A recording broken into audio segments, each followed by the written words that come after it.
The World Health Organization has said 42% of Nigeria's population lacks access to clean drinking water.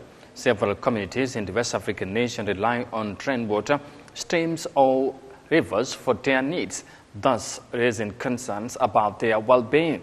Now, according to local authorities, residents in some localities registered deaths due to waterborne diseases, and the UN warned that millions of children in Nigeria are at risk of inadequate water and sanitation. Let's have more details of that in this report.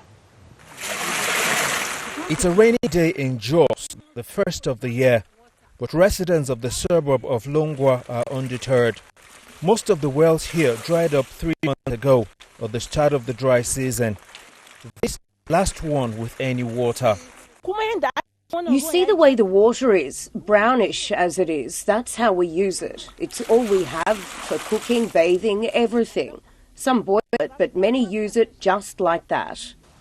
Many other homes in Jos rely on streams and rivers for their water, despite concerns about their cleanliness. But several streams have dried up, leaving them with no choice about where to find water. Jos is just one out of many towns and cities in Nigeria who are battling a scarcity of water.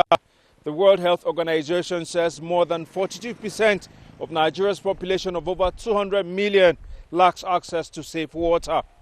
Some households now make use of water from boreholes or pipes, either provided privately or by state governments for a fee. The Plateau State government says the water situation led to at least 14 cholera-related deaths last year.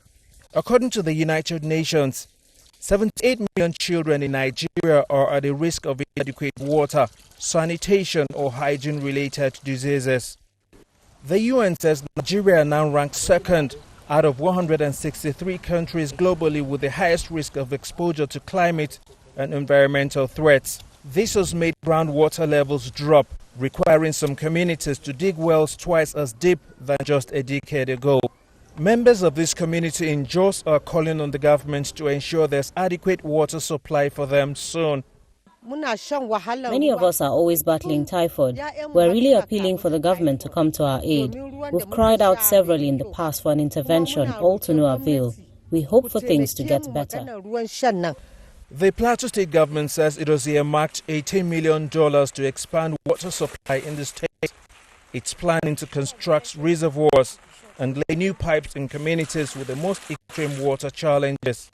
Challenges that are getting harder every year as the impact of climate change threatens millions of Nigerians.